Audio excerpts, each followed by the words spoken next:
The bargain of a lifetime, American real estate at rock-bottom prices, available now to cashed-up Australian investors. Sound too good to be true? That's because, unless you're very lucky, it is. Thousands of Australians have been enticed to snap up residential properties in the stagnant US market to capitalise on the heartbreak of countless Americans who lost their homes during the global financial crisis. The Spruikers promise returns far higher than those available in Australian property markets. But some investors wasted their life savings on roll gold duds. Greg Hoy reports.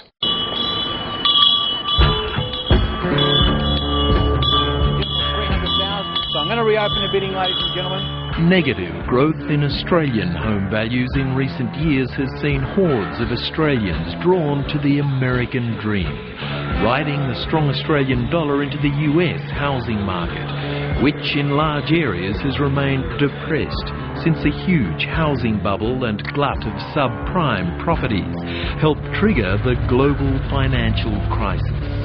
You can buy almost anything in a larger city and you will not lose, and you will kill the returns that you will get in Australia. Now is obviously an incredible opportunity.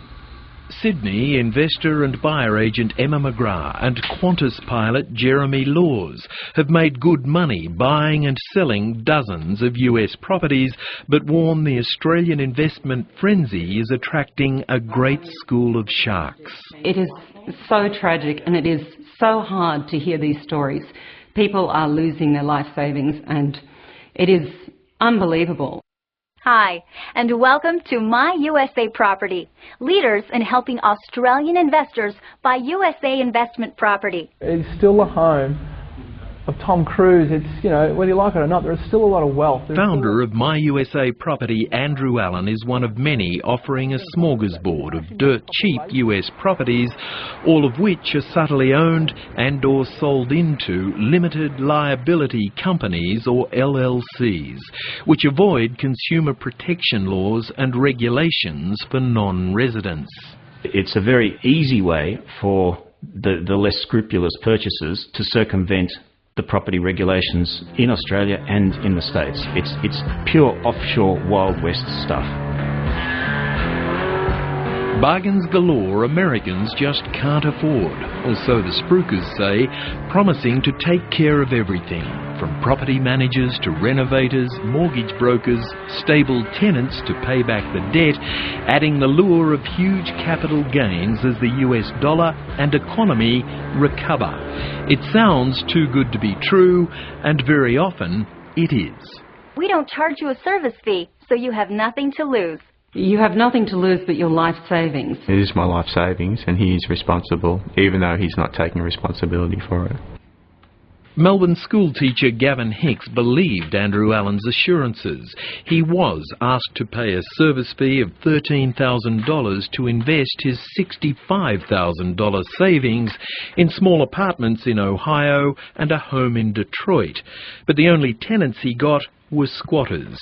His investment, worth nowhere near what he paid, has now been boarded up. Andrew Allen has gone missing in America. He was making guarantees that they'll be paying themselves off within a couple of years. Detroit, Michigan was a bad place to invest in. Even though the house looked fine, the actual neighbourhood it wasn't a good idea. It was pretty silly. But I was going through what Andrew was saying, basically, and I had faith in what he was selling. Andrew Allen is a fool to himself and a burden to others. What he's doing is unconscionable. If you buy a two-bedroom apartment in Trump Tower and Fifth Avenue in New York, you'll never have a tenant problem. If you go to an area in Detroit with a 20% return, you're going to need a handgun to collect the rent.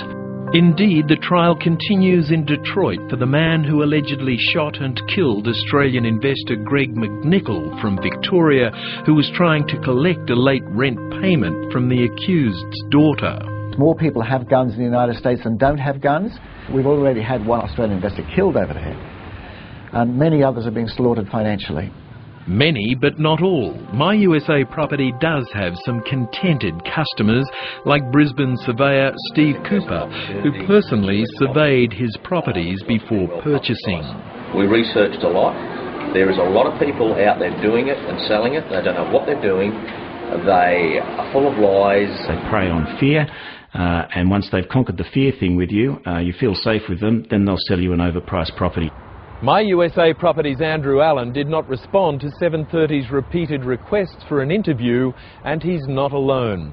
There is, it seems, a certain type of salesman flourishing as Australians flock into the US housing market to try their luck. And where better to try your luck than in the world's gambling capital, Las Vegas? What bothers me about these promoters of these properties is that they are shonky people. In hindsight, I think it's been the worst mistake of our life. I'd strongly recommend other people to get the facts in hand before they make any conscious decisions to buy properties in the US. Queensland policeman Alan Wilkie pinned his and wife Gillian's retirement hopes and $300,000 on assurances given by Jason Paris of US Properties. The Wilkies bought an LLC title to a foreclosed house and townhouse in Las Vegas, which never delivered the rental returns assured by Jason Paris and can't be resold for anything near the price paid. It looks like the retirement plans are shot to pieces. I'll probably have to work till I'm 100. US Properties say they charge clients an $8,000 marketing fee, but only later did public records reveal the Wilkies Properties had in fact cost $37,000 less than what Jason Paris had suggested. The promoters now say that that was for improvements, but the Wilkies say that sadly they had to make their own improvements. And now they've found that this is an all too familiar story. I have sat in people's lounge rooms and seen elderly folk crying in front of me because of having dealt with Jason Paris. Neil Genman has long campaigned for improved ethics in the real estate industry. He's particularly critical of Andrew Allen's co-founding director of My USA Property and later US Property Sales Australia, Trent Richards. Well, Trent Richards is, to me, he's synonymous with the word shonk. Are you loving it? Yeah, you know I'm loving it. These are Trent Richards' own videos. He's a high flyer with a penchant for helicopters and fast cars, but has a scandal-plagued history with the Insight Investment Corporation, now in receivership. Trent Richards has form in selling overpriced properties in Australia. Now he's selling properties in the United States. Trent Richards did not respond to interview requests. US Property Sales, which he later founded, is still pitching for customers, as is My USA Property and CEO Andrew Allen's new venture, Prime USA Property, now targeting overseas investors. Welcome to Prime USA Property, leaders in sourcing USA property to international investors. So they're still out there, and while authorities like ASIC and the Office of Fair Trading suggest they have limited jurisdiction and so are powerless to stop them, the moral of this story becomes buyers beware. Even if I don't get my money back, I want to see Andrew Allen held to account for what he's done as well. The biggest thing you need to know is to do your own due diligence. Know what you're buying, know who's going to rent it, and deal with licensed professionals, because if you get burnt, you might want to consider legal recourse, and you'd better make sure that you actually have it. Greg Hoy with that report.